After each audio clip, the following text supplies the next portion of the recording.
जय श्रीमन नारायण भक्तों, हमारे भक्ति चैनल भक्ति सत्संग पथ में आपका स्वागत है।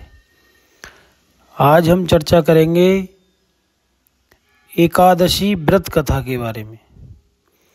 कार्तिक मास के कृष्ण पक्ष की एकादशी, जिसको रमा एकादशी कहते हैं, रमा एकादशी व्रत कथा की चर्चा करेंगे। कार्तिक मास के कृष्ण पक्ष में आने वाली एकादशी का नाम रमा एकादशी है। ब्रह्म वैवर्त पुराण में महाराज युधिष्ठिर ने भगवान श्री कृष्ण से पूछा, हे जनार्दन, कार्तिक मास के कृष्ण पक्ष में आने वाली एकादशी का क्या नाम है? कृपया उसका नाम और महिमा बताइए। भगवान श्री कृष्ण ने उत्तर दिया, इस एकादशी का नाम रमा एकादशी है, जो महानतम पापों का नाश कर आध्यात्मिक जगत का वास प्रदान करती है। कृपया मुझसे इसका इतिहास और महिमा सुनो। प्राचीन काल में भगवान हरि की सेवा में रत रहने वाला एक राजा मुकुचंद था।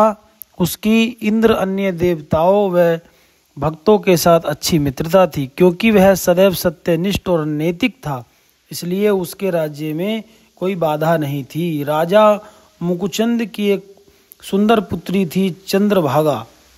उसका विवाह राजा चंद्रसेन के पुत्र शोभन के साथ हुआ।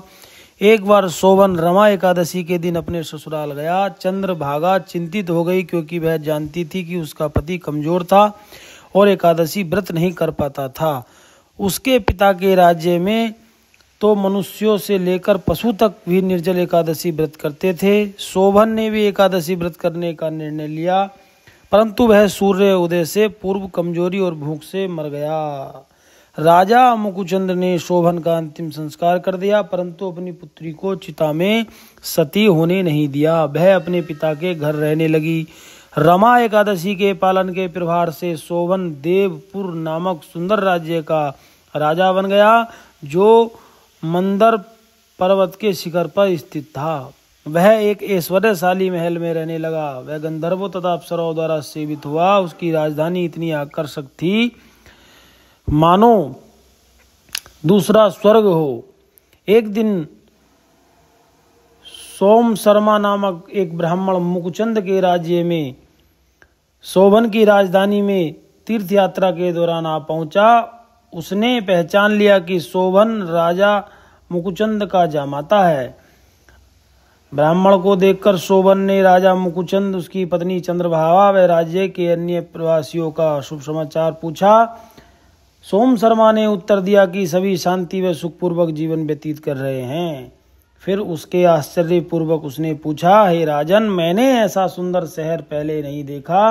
कृपया बताओ, तुमने ऐसा राज्य कैसे प्राप्त किया? तब शोभन ने उत्तर दिया, रमा एकादशी व्रत के पालन के प्रभाव से मुझे यह राज्य प्राप्त हुआ है, परंतु क्योंकि मैंने बिना श्रद्धा के व्रत रखा था, इसलिए यह सब अस्थायी है, कभी भी विलुप्त हो सकता है। कृपया मुझे सुझाव दीजिए कि मेरा राज्य स्थायी कैसे बन सके।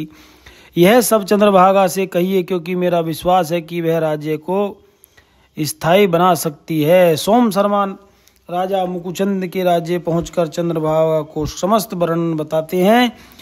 अपने पति की जीवित होने का समाचार सुन वह आनंद विभोर हो गई। सोम शर्मा देवपुर नामक राज्य का वर्णन करते हुए बताता है कि किस प्रकार वह राज्य कभी भी लुप्त हो सकता है, इसलिए उसे शोभन के राज्य को स्थायी बनाने का प्रयास करना चाहिए।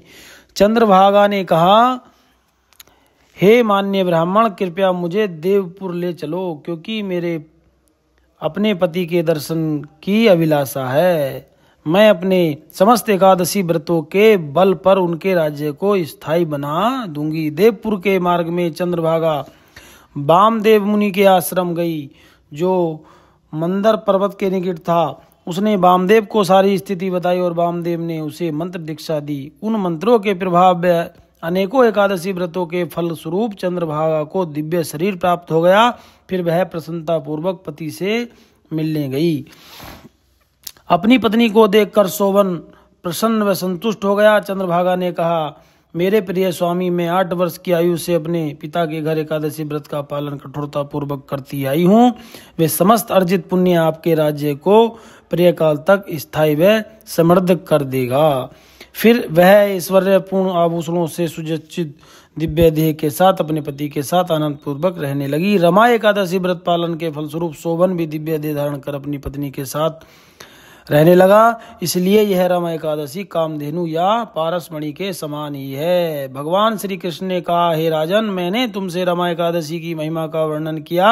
इस एकादशी का व्रत करने वाला निसंदेह पाप मुक्त हो जाता है। जैसे काली और सफेद गाय दोनों ही सफेद दूध देती हैं, उसी प्रकार शुक्ल पक्ष और कृष्ण पक्ष की एकादशी दोनों ही मुक्ति प्रदान करती हैं।